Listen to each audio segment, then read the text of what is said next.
Radisson, and today's conversation is all about living a long life, but not just a long life, but a quality life as well, because you want to live long and you want to live well. And my first guest is Lucy Nguma, who in 2007 started the Radiant Lifestyle Center as a way to just rejuvenate and get back to her old self. But I'll let you tell us the story. First, welcome to the show, Lucy. Thank you. Let's start with the reason that you started Radiant Lifestyle Center. Can you tell us about that? It began with me having been sick. Okay. And I had a problem that the doctors called thrombophlebitis. Okay. That meant that my lower extremities, my feet used to swell. For nearly 2 years, I went around seeing doctors. And ultimately, I landed into a cardiologist's office because everybody could not determine what was happening to me. Okay. And he told me that he had seen that kind of problem with mainly school teachers. Okay. And bus conductors. I wasn't any of those. Interesting. So he thought that it had something to do with standing for long. Okay. I had a sitting job. So he tried to do a lot of investigations, and finally he found out that it had nothing to do with my heart. And so he gave me a lot of medication, and he told me they don't know what causes that problem, and neither do they have a cure. So when I left his office, I was telling myself, they don't know what causes the problem and they don't have a cure, but I have a bag of medicine. So I told myself, interesting, something it's not adding up. Yeah. So as I took the medication for a while, but my heart was grieved because I wasn't sure that is what I needed to be taking. So I bumped into a lady and I told her what I was going through, and she told me, have you tried natural remedies? I didn't care for natural remedies then. Okay. So she told me. Did she share like what kind when she said natural remedies? Yes. What did she mean? Yeah. In 2007. Yeah. There was a craze on juicing. You know, vegetable juices, yeah. And we were going that way then. So she told me, I know somebody who does a lot of juicing, and I have seen her help people to reverse certain illnesses. So why don't you try that out? Yeah. So I went there, and this lady had a wellness clinic somewhere in the city. So I went there. I actually stayed in there for like 10 days. And I was taken through a juicing program. Yeah. And lo and behold, 10 days later, I was feeling so different. How so? So I was feeling energized. My feet were not swelling as much as they were before. Okay. And finally, when I left, I had a plan. Or they wrote out for me a plan on what I was going to do. Yeah. And I did this for like 4 or 5 months. Yeah. And that plan was based off of what exactly? Is it eating or? I went through the juicing plan for about 10 days. Okay. I ate nothing. Okay. Except juices, about 12 glasses of juices per day. Yeah. And then, so when I left, it was now a meal plan. Okay. This meal plan meant that I had a good breakfast. Yeah. I had a lighter lunch. Okay. And I had very little for dinner. Okay. Preferably maybe some raw vegetables or a little bit of fruit. Yeah. And believe you me, in 7 months, I took myself off medication. And because my feet, like for the 3 months before then, were not swelling at all, I was feeling completely well. And so I was at a point in my life where I wanted to change careers. Okay. And guess what I did? You started. I started Radiant Lifestyle Center. I went to study nutrition and dietetics. Yeah. And basically wellness. Right. And that's where I started. Yes, and the rest is history, as they say. So I guess that for you, that was the journey of that was the start of really taking a different path when it comes to your lifestyle, because ultimately it was affecting your health. Yes. And I guess in the long run, even the longevity of your life. So I know that there's an interesting acronym that you use when you're looking at the different points of just living a wholesome life. Can you take us through that? Because I think that really delves into all the different aspects that ultimately helps us live well. The acronym is New Start. New Start. Like a new beginning. Yeah. The N represents nutrition. Yes.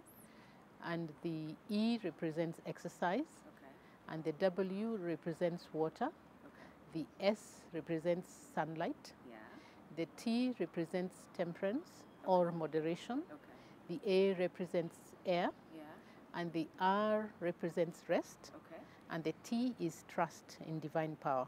Okay. But I normally add one more, which is an attitude of gratitude. I love that. I love that. An attitude of gratitude. An attitude of gratitude. So let's start with nutrition. There's been a lot of studies that have said that having a more plant-based diet will help you live longer. Can you tell us a little bit about that? Do you subscribe to it? Yes, I do subscribe to that, because when you look at the human physiology, you realize that your denture and many other areas, without delving into where, but beginning with the denture, you see that your denture resembles that of a herbivorous animal. Right. If you think about it, you will see that your denture resembles that of a sheep, not of a lion. So really, it basically means that the designer had in mind plants, not really the other type of food. So that's where it begins. But even when you look at if you look further into the colon, you see the size of the colon of the carnivorous animals and the herbivorous animals. The herbivorous animals have a much longer colon, which means the food will stay much longer inside there. And therefore, you realize if you were to eat flesh, lots of flesh, so to speak, if it takes long inside your colon, it means it will putrefy. Putrefy basically means there's going to be a lot of toxicity in the system. So that is why the plant-based food is becoming more popular for those who are understanding how the body is designed. Yes. So it basically comes from there. And that is proven. Yeah, and I've seen it. I've seen even videos of women who are in their 90s and they look amazing, and they attribute that to, they credit it to the fact that they have a plant-based diet. And yet the society we live in, and maybe we could touch on that a little bit now, and the kind of culture we have, it's like instant meals, instant food, fast food. It's tasty, it's greasy, it's sweet. There's how then do we avoid it when it literally is in almost everything that we pick up? It's been a major challenge. As you said, I have been in this since 2007. I have seen people who are having a major problem, and they're asking me, so how am I going to stop eating what I have been used to eating? And for me, particularly as a Christian, I now realize that it begins with faith. Faith in the sense that as a Christian, the Word of God tells us that He's our Creator. And secondly, if we destroy that temple that He has given us, He will destroy us, so He says. So when it begins from there, I realize that is most of the time sufficient motivation for a Christian, because you realize He says if you destroy that temple, He will destroy you. But I have also now observed that because a lot of us have relatives and friends and many people that we know that are suffering because of lifestyle diseases, that people are beginning to become afraid. And that also is nearly sufficient motivation for people to think, oh, I don't want to go that route. Yeah, you don't want to, Yes. And it's happening more and more. It's happening more and more. And I see people are having also as family members and friends, people who are going vegetarian or vegan. So it's kind of creeping in. Slowly. In fact, I was reading up on this, and researchers went into this blue zone area, and blue zones are generally places where people are known to live longer, like 100 years plus. And in one of the communities, they realized that their diet consisted mostly of plant-based food, and that they had this philosophy that you should eat till you're 80% full. So don't eat till you're like, ugh, me, I can't move from here. That's not how it should be. It should be eat till you're 80% full. Okay, so let's dive into exercise. Yes, yes. Which is something that I know a lot of people struggle with, but it's slowly being ingrained in our culture. Can you tell us why that's important? The reason why exercise is important is because if you don't use your muscle, it will, what we call atrophy, it will become weak. If you don't use your bones, they become weaker. If you don't use your tissue, they become much weaker. And of course, because many times or most of us are in sedentary kind of employment, so you find the amount of energy or the calories, the intake is much higher than the output, so you will find a lot of obesity. Right. So ideally that's the reason why we exercise. And of course you get a feel better spirit when you exercise. Right. In fact, research shows that sitting for long bouts of time put people at risk for shorter lifespans and other health risks. And a 2011 study found that each hour people spent sitting down and watching TV after the age of 25 was linked to a deduction of 22 minutes from their overall life expectancy. That's very true. That's very true. And yet we're sitting at work, we're sitting in front of the TV, we're sitting and holding our phones, we're sitting all the time. So it goes back to what you're saying, just like wake up. And again, you want these muscles active because we do want a quality life, right? You don't want to be 80, 90, but you're stuck to, you know, the bed or the couch or wheelchair. W, what was that again? Water. Cheers to that. Cheers, Lucy. Cheers. Water. So tell us about water. Most of us know that your brain is more than 80% water. Your body is more than 75% water. And by water, we mean clear water. Okay. You could also incorporate vegetable juices as water because there will be a large percentage of that will be water. But if you don't put in that water, the body will usually look for that water from any place in your body in order for the metabolic functions to take place. So it will take the water out of your hair. It will take water out of your nails. It will take the water out of any place to ensure that it is able to keep you alive. Right. So water is very key. And the way to know how much water you ought to take per day is to take your weight and divide that by 7. Your weight, divide that by 7. Okay. And what you get is the number of glasses of water you should take per day. So it is not a one size fits all.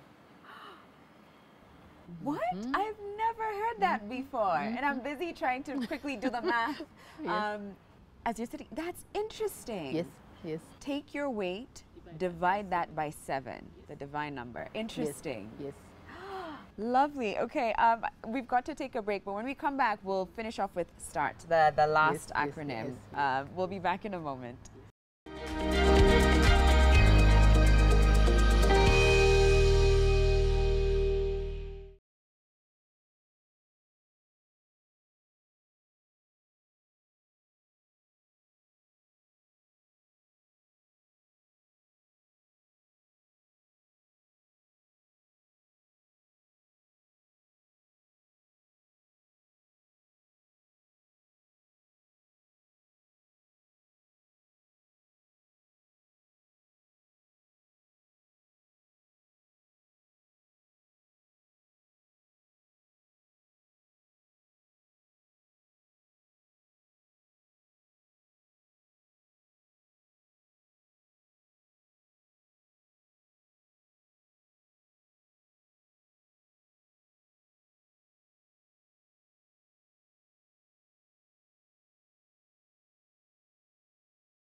Welcome back, everybody. We're at Park Inn by Radisson, and today's conversation is all about living a long life, but also living well. What does it take to be the best version of you for as long as possible? And our guest today is none other than Lucy. She founded Radiant Lifestyle Center in 2007, and before the break, she gave us an acronym that she uses to help guide her clients and just help you live the best life. We did the NEW at the beginning, which is nutrition, exercise and water. Now we go into the last part, which is start, sunshine. Sunshine. I've got sunshine. Okay, or something. In my so life. yeah. So tell me about sunshine. Sunshine. I believe that all of us who went to primary school, we learned that the sunshine provides vitamin D. Yes. So you will find that most people who work in buildings, they will have a challenge with vitamin D. And I think this is something we have to make an effort to do our show out here rather than in there, right, where there is sunshine, because the sun, when it directly touches your skin, it will also convert cholesterol into vitamin D. So it's as simple as that. The sun helps the skin to glow. The sunshine will kill lots of bacteria and germs in the body, in your clothes and in your carpets and in your everywhere. So it's basically allow the sun into your house, allow the sunshine on your skin. Right. And when we say sunshine, we are saying that as much as possible, when you expose yourself in the sunshine, let it touch your skin, not through your clothes, so that you can get the vitamin D and so that it can destroy the many germs that we come across. Right. Yes. And I think it's interesting to note that more and more we're raising our children indoors, right? In front of the TV, they've got a video game, they've got a phone, and they're not out as much as they used to be. I think also safety is a big part and a big concern for many parents. And space, because there's more apartments, is not as much compound as I guess we had before. But it's not an excuse. You still have to find moments to walk, to be outside. Yes, we have to be aware and therefore find every opportunity. Right, yeah. Yes. I feel like I should add sunscreen there too. We met with a dermatologist, a skin specialist the other day, and he was like, sunscreen is the #1 thing that people often complain that they wish they knew about earlier. Yes, so even as you go out, just a little sun protection. Let me add also that the sunshine we are talking about here is not the 1 o'clock sunshine. It's the sun between about 9 o'clock and 11 o'clock, and from about 4:30 to 5:30 there, that will not cause disease. The damage. In fact, he did say that there's a window, I think it was like between 10 and 3 or something like that. That's usually the most lethal, like beware. Don't just really stand and come out burnt.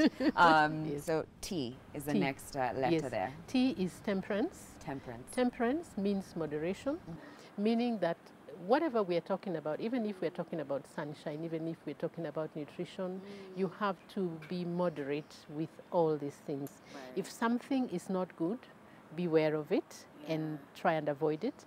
And if something is good for you, use it in moderation. Any excesses will also now become a challenge. No excesses. Okay. And it will become a challenge. Why? Because it might lead to some kind of addiction, or in what? Exactly. Okay. Exactly. If you take lots of food, of course, you will be overweight. Okay. If you take lots of water, what would happen is your kidneys will release the water too fast, so it will come out also with lots of the minerals out of the body. If you over-exercise, people have died because of over-exercising. So whatever you do, learn to do it in moderation. Right, and then of course the opposite is like if you drink too much, if you work too much, if you start to lose the elements of life that are really the most enjoyable. Moderation. Moderation. That's a problem that this culture has, because we're all about the excess. Really need to stand out, you really need to go hard. You need to buy everything and be the best. Interesting. But I like that concept. So, okay, so temperance or moderation. A is the next one. It's air. Air. Air. Okay, I'm curious to know about that. Air is fresh air. Okay. I've been to many homes and you find they have big windows, but they don't open them. And that means they don't have fresh air. Have you ever sat in a room where there is congestion and you find that it's stuffy and you begin to feel sleepy? Many of us live in homes that are like that. So we're basically saying, open your windows every morning. Even when you go to sleep, if it is safe enough, keep a window open so that you can have the negatively charged ions coming through and helping your body to have more oxygen so that you can be able to feel better. Right. And so that you can be able to fight illnesses, because they say that oxygen and disease don't live very comfortably in the same cell. So it's all about oxygen. Wow, it's so simple. It's very simple. Yet so profound and helpful. Okay, so R is the next one? R is for rest. Rest. Rest. Okay. I wish we could rest enough. But as you said, we are in this race. And most people will not realize that we were created so that there is a time to rest and there is a time to work. The number of hours that an adult ought to rest are actually between 8 and 9 hours. At night, you mean? At night. Okay. I like that, at night. Okay. Because when you sleep with the lights on, you don't have as much rest as you would if the lights were off. Right. And that is why it is best always to sleep before 10 o'clock, because the way the body has been created, the hours that you sleep before midnight are more restful than the hours that you sleep after midnight. What? The hours that you sleep before midnight will be more restful than the hours you sleep after midnight. Interesting. So it is best always to realize that for you to be able to do your 9 hours of sleep or 9 hours of rest, you need to sleep way before midnight, and that means you can wake up very early. Interesting. But what about people who are the reverse, that they naturally, so first of all, I'm a big believer of that. You can't getting me to stay up past midnight it's a rumor. Yes. But what about people who are the opposite, who they'd rather sleep in, but at night they're busy burning the midnight oil. They're the best, most productive versions of themselves. So how does that work then? Those are learned habits. Okay. And nature is fixed. When we say that if you sleep before midnight, you would be better off than after midnight, that has to do with the circadian rhythm, which we maybe all know about, where your body will take a natural rest for 4 hours, and then somehow the body will stir up and then take another rest for another 4 hours. You can't be able to achieve that if you're going to sleep after midnight, because you will sleep in. But again, now the lights will be on. Natural lighting will have come in, and the hormones that the body will be producing are not conducive to sleep. So it's really a pattern that is fixed. Interesting. These others. But can you manipulate that somehow? I'm just wondering, for people who maybe have to work, late hours for one reason or the other. What if you had the, light blinders or, things like that? If you tried to really make the room dark, there's no noise, your phone isn't there. That's okay. So it really would then cause, it would mean that you need to sort of manipulate the space so that it feels like it's dark. Yes. Okay. But the idea is 8 hours. 8 hours. Of sleep. 8 hours of sleep, and even better 9 hours. Even better 9. So rest, my friends, ladies and gentlemen, you deserve that 8 hours sleep. But again, going back to like our culture, we sort of get trained into thinking that if you're not only sleeping for 3-4 hours, you just give up that dream, because people are up and they're working. You start to feel the pressure that I need to do it and I need to be up, and What science has found out is, like we said before, any hour before midnight is equivalent to 2 hours after midnight. So it means that if you were to sleep at 9 o'clock, by the time it is midnight, you've actually slept 6 hours. Wow. So for you to do 8 hours, it means you will sleep up to 1 o'clock. And that means you can wake up and do whatever is necessary for you to do. Okay. And you will be more rested than the person who did it the other way around. I see. So that is the trick. Interesting. Okay. So early to bed? Yeah. Early to rise. Early to rise. Yeah. The last one is T. T. Yeah. What does that stand for? T again? stands for trust in divine power. Okay. Science has found out scientifically that those people who believe in a power beyond themselves, they will perform better than those who don't, even in terms of recovery. Because the moment a person believes, then the kind of hormones that the body will produce are conducive for healing. Yeah. They are conducive for a better demeanor. They are conducive for more energy. As simple as that. And now I'm speaking from a scientific point of view. Okay. But also faith can move lots of mountains. Yeah. So when you have a belief in God, you will live much longer than somebody who is basically just struggling. Right. And I agree with that too, that, you know, whatever that is for you, right, for you watching, but there needs to be something greater than, right? Yes. Something greater than you. Yes. And I think it ultimately helps give you a sense of purpose. There's something that you're living for. And it's interesting. So let's do that one. Yes. An attitude of gratitude basically means you can look at a glass half full or half empty. Right. It's a choice, really. Yeah. You can determine how you want to look at life. Yeah. And if you choose to see the glass half full always, then you will come out more healthy. You will definitely live longer. Absolutely. You will have more friends. Yeah. You will be better off. Yeah, and I think that's you've touched on something which is like the socializing bit, and I think that even helps you live longer and have a richer, fuller life. Exactly. And there's something that I read maybe 10 years ago now that stuck with me, and that is in line with the attitude of gratitude, that life isn't happening to you, it's responding to you. So if you're just always like, what's the point? Like, why even bother go to work? I'm like, these kids are always just going to mess up anyway. That's what's going to happen. You're bringing that energy back into your space. Exactly. So I 100% agree with you there.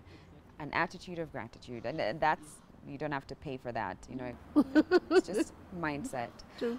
Right. So tell us, like, have there been any like testimonials that you'd like to share from the people who've come into your program? Yes. Well, what I find most rejuvenating for me is seeing people who have applied those very simple, basic principles of health. And they tell me, you know, I used to feel like this, I used to have this, and now it's all different. I feel energetic, I feel happy. I have been able to get over certain challenges that I had in my life just because I applied those simple basic rules of healthy living. And you know, they are not expensive. Food, you choose what you want to eat, and you're going to pay for it whether it is good or bad. Air, free. Trust is free. Sunshine is free. They are ideally free. Right. So what motivates me mostly is when I see people telling me that I have overcome this and that challenge, and it wasn't expensive. Oh, look at that. Look, it wasn't expensive. And what you get in return is health and a good life. And longevity. And longevity, exactly, which is what we're talking about today. So the center is on Ngong Road, right? We are on Kilimani Road. Oh, Kilimani Road. Kilimani Road, nearest to Menelik Road. Okay. And we are open. Okay, open. If you want to have like a shift in your life, I highly suggest checking out her center, which she started over 10 years ago, running strong. Thank you so much, Lucy. Thank you. Thank you. This has been so enlightening for me, and I think for many others watching too. New start, and then the bonus, attitude of gratitude. True. Lovely. We've got to take a break. We'll be right back with a little bit of dancing, because also long life is about having fun and moving a little. We'll be back in a moment.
welcome back. I'm looking a little different because I'm about to move and dance.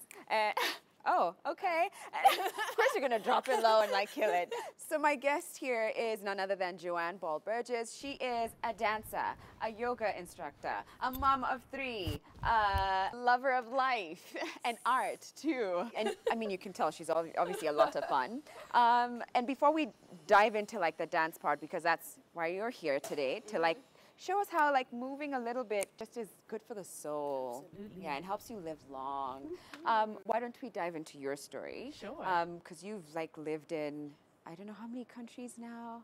3, 4? I've lived, yeah, at least 3 or 4 different countries. Yeah. And traveling because of dance as well. So can you tell me about when did your passion for dance first start? As a kid, I was very shy. Yeah. Like shy to the point of tears of doing anything in public. Oh. And no one believes me when I say that now. And when I was I always liked dance, but was too shy to ever do it in public. So I was dancing by myself. Yeah. And then by the time I became 13, it was when I started to venture out into getting dance training, West African styles, contemporary, a little bit of ballet, but not really my first love. Yeah. So that's how it started. And then in college now it became more of, you know, traveling, performing, dancing with companies and that sort of thing. Okay. Yeah. And it's clear, I mean, because we were talking before the camera started rolling, and it's clear that you're passionate as well about like wellness and health, and you were telling me that you're vegetarian. Yes. And that you danced through your pregnancy. All 3. All 3. And like, look at her. And she continued. So why was that important for you to just keep being active? I felt like it was important to deal with the stereotype that pregnancy is not a sickness. Yeah. As long as there's nothing sensitive going on, our bodies know what to do with pregnancy. And if a woman is healthy, we can continue doing whatever we were doing before. Yeah. And I, of course, being pregnant, I felt like a goddess. I was this big, I eat everything, and I felt great. And so handstands, headstands, dancing, twerking, doing handstands. Yes, when you're pregnant. Yes, baby freezes, all of it. And people were scared, and that was also a hilarious thing to me because the shock factor.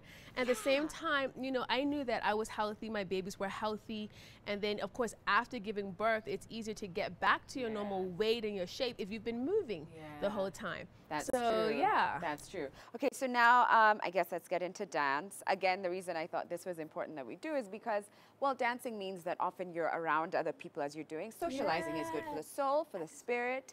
You get to move, which is important as well if you want a long but quality life. Absolutely. So we're going to start with salsa. Yes. Because it's a dance that I would really like to learn, and for me, even what I want is to be like thrown around. Oh wow, you want the whole shebang? Yeah, I want to like go down. So I want to like be up here. Show salsa. Here we go. Dun, dun, dun, dun, dun, dun. Okay, so why don't you? Yeah. We're gonna be doing some salsa. Yes. Just, you know, feel free. Let your waist go, let your arms go, and then we're gonna step out to the right. So we're gonna step, step, and let your arms just be free. Yeah, and lean into it. Lean, lean, and you can even look. So we're just variation, having some variation here, and just moving. So we're gonna take it another step. We're gonna open. Open. So you got it. Open. Keep the neck up and nice and long. Open. Open. Open. You got it. One more time. Open. Open. Open. Open. Open. Bring the arms up. Then let's go back to the beginning and step. Mambo. Mambo. Hey. Hey. Come on. Hey. Hey. Yeah. Yeah. And then let's take it to the front and to the back. Okay. Front, step, back. You got this. Front, step, back. Front, step, back, step. Front, step. You got it. Thank you. Just bring it around. Just feeling good. You know, we're moving, taking it into our own flow. Okay. Back again. Bring your hands out. Oh, you're like doing some like hip hop moves. Yeah, a little bit, Step, step, step, step, step. Now this time when we open, let's cross it back. So cross, cross. Yeah, make it bigger. Cross, cross, cross, cross, and to the front. Front, step, back, front, step. Hey, I think she's a pro. I think she's been practicing. I think you're a good instructor.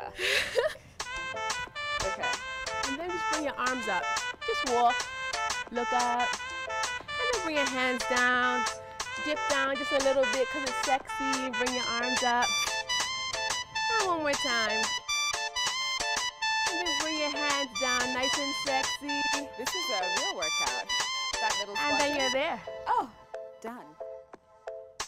Done. And pose. And pose. So can you tell me a little bit about your life as a dancer in Kenya? Because you moved to Kenya 8 years ago, right? That's right, that's right. Yeah, so what's that been like? Oh, my goodness, I could really write a book about Kenya and dance. I mean, from being contracted to judge dance for 4 years and becoming the face of all of what dance is, being known as that mean dance judge, which has been kind of fun. I can be a little, I can be a bit mean. Right. To, you know, having a beautiful dance instructor who was thrown in jail for various reasons. We won't get into that. I can go into detail. But yes, oh my goodness. To meeting different types of people who come in and out of Kenya, who are known all over the world, who want to be here to check the dance scene, which is really amazing. To meeting up with street dancers and trying out b-boy for myself to see how it feels on my body. What? You know, I am not a b-girl as such. I'm more dance hall, hip hop, contemporary. But you know, as much as I was judging a lot of b-boy, I said, you know, I need to know how that feels on my body. So always being willing to learn and not to get stuck. Sometimes us as dancers, we can be really in our own worlds, in our own spaces, and it's like if you're doing salsa, I don't want to learn it because I'm over here and I only do dance hall. So learning to collaborate with others and growing the dance industry together is kind of a part of the journey right now. Right. Yeah. So you grew up in Bermuda, right? So can you tell me a little bit about your childhood and what kind of lifestyle you had versus now? I don't know if you started out vegetarian, but versus now, where you are in your life, with, you know, as a mom. Can you tell me if there's any differences, what you've learned about like life and good lifestyle? Yeah, so as a kid in Bermuda, I mean, we're sub-Caribbean, so of course we eat meat, of course we have chicken, we're black. Okay, stereotype, but you see? So we grew up eating meat and that sort of thing. Of course, vegetables were there, but they were kind of the side thing, and the meat was the main thing, and there was the rice, you know, peas and rice, curry, chicken, plantains. We love all of that stuff. Cassava, we eat cassava. And then my journey has always been, you know, trying to get healthier and healthier. And I realized at a certain point that gluten wasn't good for me. I actually have a small allergy, so I became gluten-free. And then slowly, I realized that the more I engaged with live food, plants, vegetables, juicing, fruits, I just felt more alive. And most of the dancers I dance with, actually all of them are at least 15 years younger than me. Wow. So some of them are 20 years younger than me. And the energy difference is, there's no difference. And that's because of what I eat. And so when people are like, oh, well, you know, are you sure you're getting enough protein? I'm like, I'm good. I'm good. So I don't force my kids to be vegetarian like me. They can eat whatever they like. I don't believe in forcing kids into a specific way. I feel like we'll have our own journey. But I feel like the more I engage with what's alive, I feel more alive. And that's what I encourage all of us to do, basically. And that's been working for you. You were even talking about juicing, right? Yes, that you started juicing, which is something we were discussing earlier on the show that that transformed Lucy's life, who was the previous guest. And you know, she was talking about now. John was telling me that she did a juice cleanse. And there's something in nutrition. There's something in what you put in that completely affects and determines how you'll be and how your body will react, you know, everything. I mean, I was doing a juice cleanse for 8 days, and you'd think I'd be tired, and I had more energy. And I didn't notice any difference, but people were saying, okay, what are you doing? Like your skin and this and that. Yeah. So it really makes a difference for us as humans, as women, as anybody, really. Right, I hear you. So I think we've got one more dance session. Si el ritmo te lleva a mover la cabeza, ya empezamos como es. Mi música no discrimina a nadie, así que vamos a romper. Con lo mío todos se mueven, la fiesta la llevo en mis genes. Soy la reina de los nenes, mi gente no se detiene y do what you're doing, and I'll do what I do. Okay, what do you see here? I don't know what the strategic policy is, so I will keep it very PG. Very PG. Now I'm going to leave her dancing and instructing us for the next minute or so. Take it away.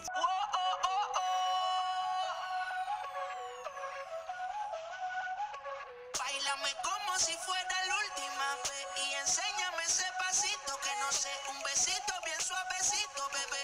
Taqui taqui, taqui taqui rumba.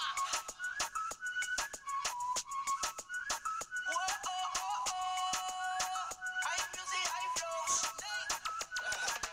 Báilame como si fuera la última vez y enséñame ese pasito que no sé, un besito bien suavecito, bebé.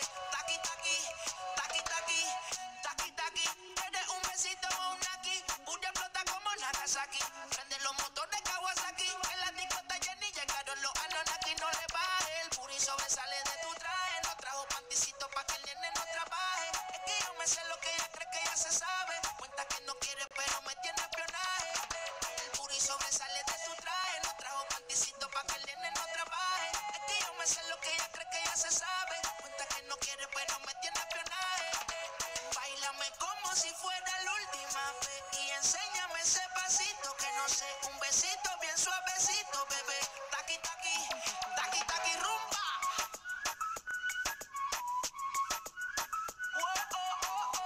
Woo! Did you enjoy that like I did? You are a dancer and a half. And now look, we're going to have to say goodbye as we pop, lock, and drop it.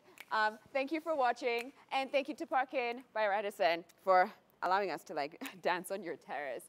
Bye everybody, have a great rest of the day. We'll see you tomorrow. Bye. Bye. I'm gonna do